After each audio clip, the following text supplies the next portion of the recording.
Nah ini teman-teman ya, ini contoh hamanya ya teman-teman ya.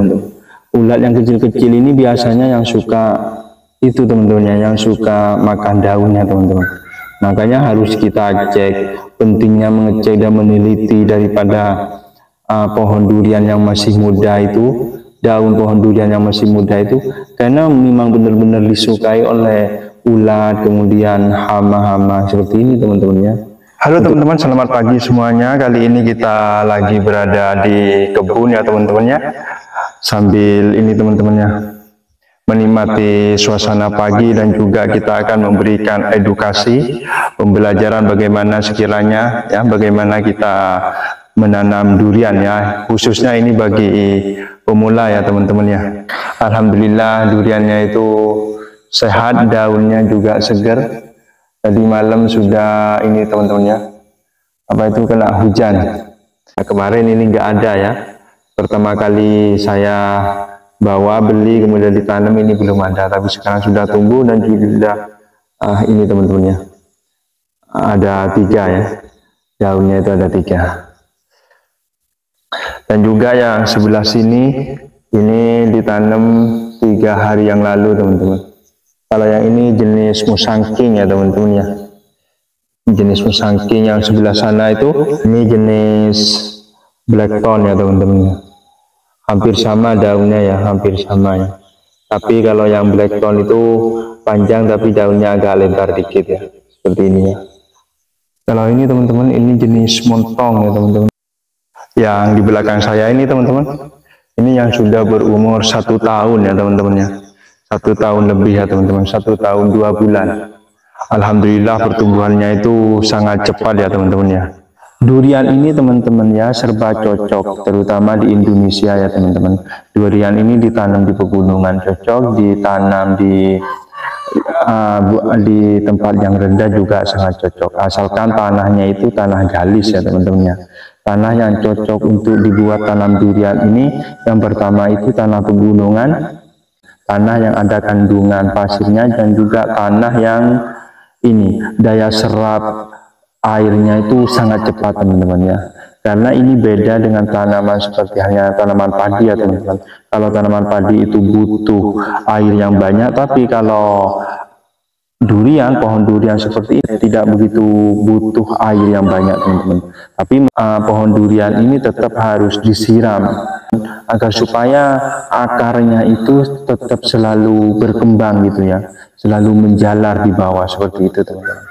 Kalau misal mau ditanam di tanah yang agak keras bisa teman-teman hidup, tapi sulit untuk berkembang. Memang cocoknya durian ini adalah di pegunungan teman-teman ya, di pegunungan. Ini saya mencoba di dataran pedalaman ya teman-teman. Di daerah sini nih, di daerah saya ini tidak ada orang yang menanam durian. Cuman bapak saya aja yang menanam durian, coba menanam durian, dan alhamdulillah kemudian itu berhasil teman-teman. Alhamdulillah tanahnya itu di sini cocok teman-teman ya. Tanahnya itu di sini cocok. Kalau di Madura itu tidak semua tanah bisa ditanami oleh durian ya teman-teman ya.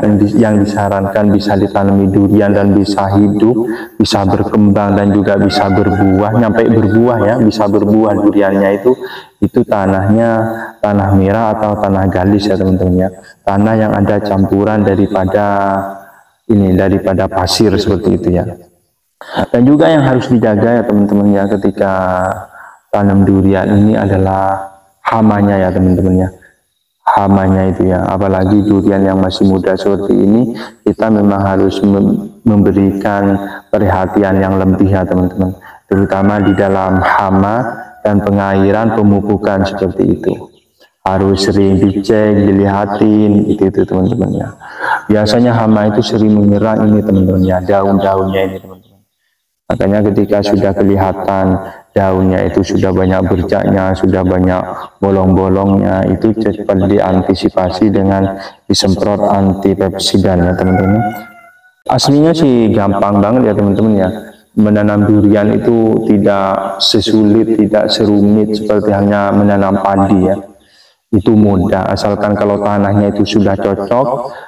Intinya itu di tanah dulu ya teman-teman ya. Kalau tanahnya sudah cocok, kriterianya masuk, nanti sudah berjalan sendiri lah ya. ya perkembangannya itu cepat lah ya teman-teman ya. Dan yang bagian kita menjaganya itu cuma pada waktu-waktu tertentu ya teman-teman, seperti halnya musim kemarau gitu. Kalau musim kemarau itu nanti, namanya juga musim kemarau itu kan air sudah mulai kering semuanya ya teman-teman, dan juga kultur tanah itu mulai kering dan mulai panas gitu. Itu harus ini teman-teman ya, diusahakan tiap 1 minggu itu disiram 2 kali atau 3 kali ya teman-teman ya, untuk menjaga kesehatan dan kelembapan daripada tanahnya itu. Kalau sudah kita bisa menjaga itu teman-teman, jangan khawatir ya teman-teman, pasti pertumbuhan daripada durian kita ini ya, bibit durian kita ini akan cepat ya teman-teman ya.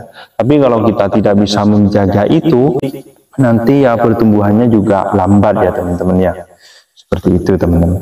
Namanya juga tumbuhan itu juga butuh perhatian yang lebih kadang teman-teman ya. Nah ini teman-teman ya, ini contoh hamanya ya teman-teman ya. Contoh hama yang masih berbentuk telur teman-teman. Ulat yang kecil-kecil ini biasanya yang suka itu teman-teman ya, yang suka makan daunnya teman-teman. Makanya harus kita cek, pentingnya mengecek dan meneliti daripada pohon durian yang masih muda itu, daun pohon durian yang masih muda itu, karena memang benar-benar disukai oleh ulat, kemudian hama-hama seperti ini teman-teman ya. Untuk mengatasinya itu cukup dikasih ini teman-teman, disemproti pestisida ya, biar mati gitu ya. Sementara ini ya teman-teman, nanti kita semprot ya. Sementara ini kita buang manual aja terlebih dahulu ya teman-teman. Nah ini teman-teman ulatnya tuh. Ini teman-teman ya ulatnya ini. Ini yang biasanya suka makan daun ya teman-teman ya. Nanti saya kasih tahu contohnya daun-daun durian yang dimakan sama ulat ini ya. Ini harus disemprot teman-teman, kalau tidak disemprot jadi nanti daunnya itu malah habis semuanya dimakan.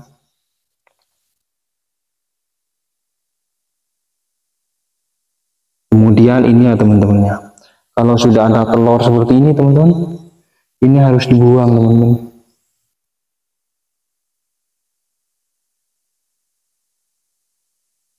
Ini telurnya itu teman-teman ya, telur hama ini teman-teman.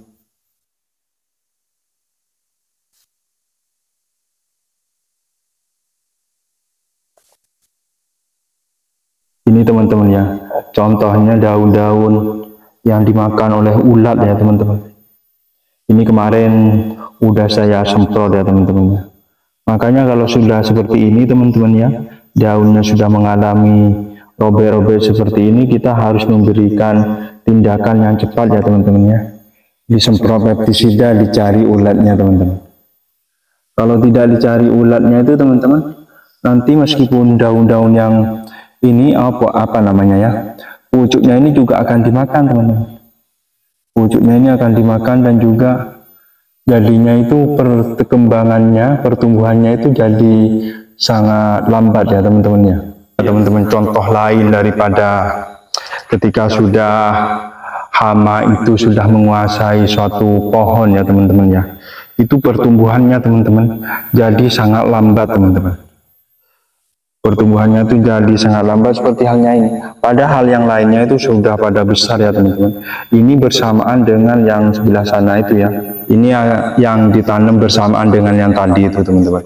Pertumbuhannya itu sangat besar teman-teman. Karena dia bisa memberikan itu ya pertahanan diri dan juga bebas daripada hama ya teman-teman. Jadinya pertumbuhannya itu cepat ya. Sedangkan yang ini teman-teman, ini kalau menurut saya sih memang agak lambat, karena yaitu teman-teman ya, pucuknya ini teman-teman tuh mengering ya kan, karena ini sudah terjangkit hama itu kan, pucuk-pucuknya itu jadi kering dimakan oleh hamanya teman-teman ya, nggak bisa hidup seperti itu kan. Untuk tumbuh itu jadi sulit ya. Kayak gini, ini sudah tumbuh ya teman-teman. Ini nanti kalau diserang hama lagi teman-teman, kering lagi seperti itu teman-teman. Tapi masih tetap hidup teman-teman. Ini sudah mendapatkan perhatian lebih, kemarin juga sudah disemprot dengan pestisida ya teman-teman ya.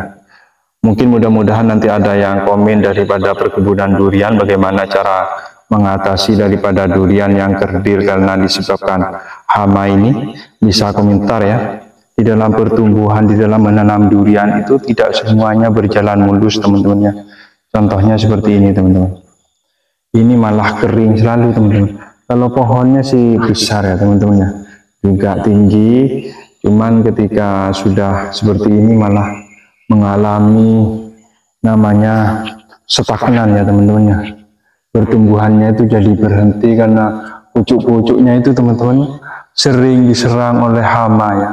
Jadinya ketika sudah mau ini ya, mau ngompos lah ya, itu malah ini teman-teman ya, adu cepat dengan hamanya ya, malah memakan pucuk-pucuknya seperti itu teman-teman ya.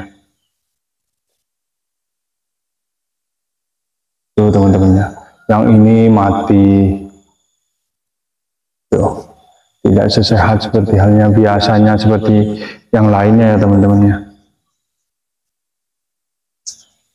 Kalau ini tubrusnya kan sudah ini sehat ya teman-teman ya, pertumbuhan tubrusnya itu cepat ya teman-teman. Dan juga yang ini juga.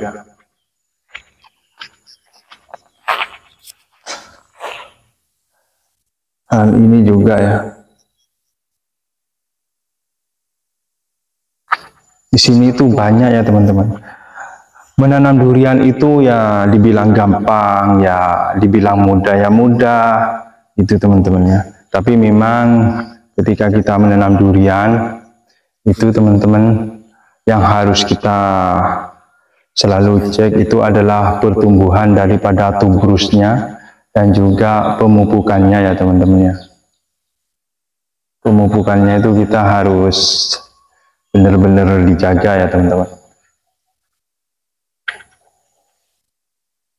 Ini durian yang sudah berbuah yang alhamdulillah pertumbuhannya itu sangat cepat ya teman-teman, subur, dan ini sudah ini ya buahnya. Sekarang sudah sedikit ya.